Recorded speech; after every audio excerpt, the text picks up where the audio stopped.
House of the Anointing back yet again with another word.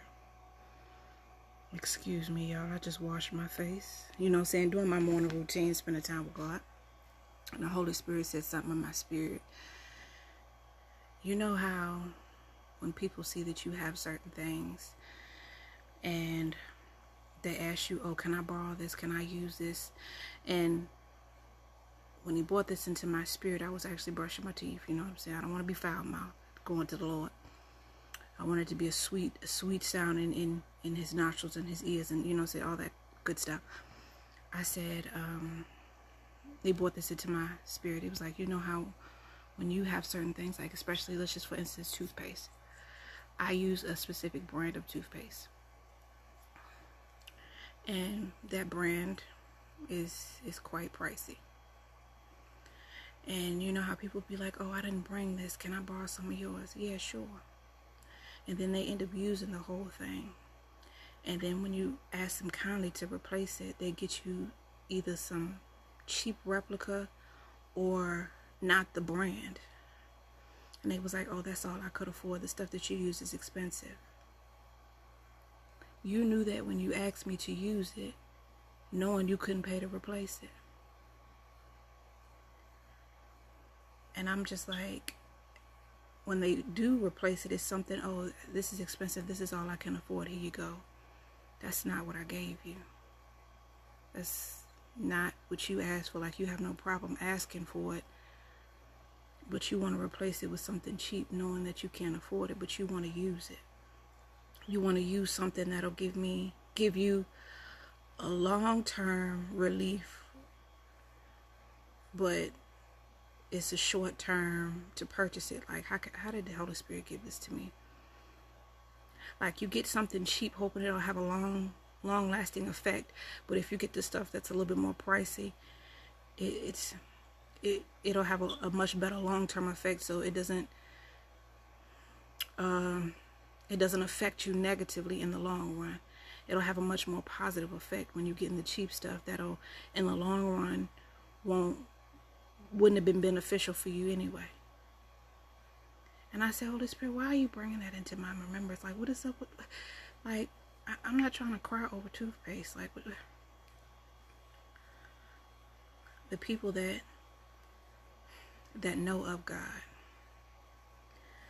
knew that they couldn't afford their own sin, so God sent Jesus, the everlasting, the end-all, be-all. And I said, yeah, you're right. He was like, yeah, but they settle for a cheap replica just for instant gratification. I said, shut up. They try, especially since they don't know, and these days are not well versed in the word. The enemy could pass off the cheap dollar store brand as the end-all, be-all. When in a sense, the dollar store brand, you go out of quicker, and it doesn't have the same effect as the other brand. The brand that you would have went to Walmart or a grocery store to buy, and it'd been a little bit more pricey, and you get a whole lot more in a tube, and it'll last you a little bit longer. But because you were pressed for time and you wanted to have convenience, you settle for something cheap. A cheap imitation that can't even get you through the day. Come on now, Holy Spirit. You settle for something that after a while you're going to have to keep going back and purchasing more frequently, and you're going to get less results, but you're going to spend more money. When God already sent Jesus to pay it all for you, you just need to wait a little while longer in your storms and in your seasons and delay gratification. Come on, Holy Spirit. I didn't think this was going to be this long. So I said, okay. So spend a little bit more and get the name brand. It'll have a much more long-lasting effect than the dollar store stuff or the cheap brand. I ain't gonna say the dollar store, because the dollar store do be having some good stuff, but around y'all get what I'm saying. I said, that's crazy. Thank you, Holy Spirit. I mean, ooh, that's an anointed thought for you. They can't afford it, but they see you over here getting it, and you can afford it. Not knowing that secretly you can't afford it either, but because you have faith, the size of a mustard seed, and you're exercising that faith, doing this, getting this, putting in that work. Like, ooh, they want to use yours, thinking yours is well vetted, it'll work for me too. No. Because the Lord sees and knows what you've been doing, and see and know what they've been doing. And they think they're going to cut the line, so to speak, and get in where they fit in because they say, oh, I know this person. And it don't work like that.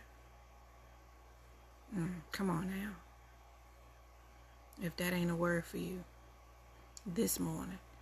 So, yeah, if you can't afford it, Lord already knew that. That's why he sent Jesus. But and on top of that, you can't afford to go through what somebody else is going through because their blessings are not yours. You don't know what that person has already been through to get to where they are. And this is stepped on my own toes because I'd be like, Lord, why is everybody the former hoes and this, that, and the third, and those that won't live them right? And I said, I ain't all the way living right either, but I mean, I'm just saying, like, come on now. I've been knowing you a whole lot longer than they have. They only come to church on Christmas and Mother's Day and Easter. But I have a relationship with you. Like, come on now. I thought we were better than this. He said that their trials and tribulations are not yours. What I'm taking them to and through is different from yours. So they have a different outcome. And so do you. So don't be jealous or try to compare your life to theirs, or if I love them more than I love you, because you know when you become a new Christian, you get that new customer package. You know what I'm saying? But when you've been vetted and been there for a long time, you gotta wait a little bit longer. Your prayers don't get answered. It's fast. You don't like that new package. You know what I'm saying? The light seems to be brighter and your days seem to be better and stuff like that. But when you've been in here for a while, you go through the valley of the shadow of death and you have your dark days, even while the Lord is with you.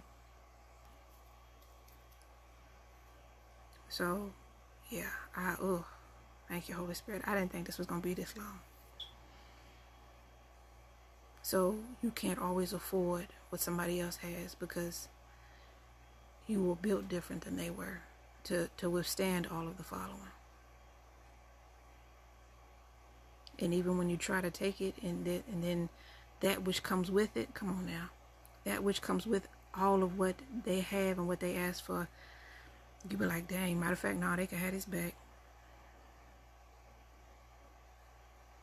You don't know what all comes with everything that you're asking for, especially when you're asking it because you see somebody else with it.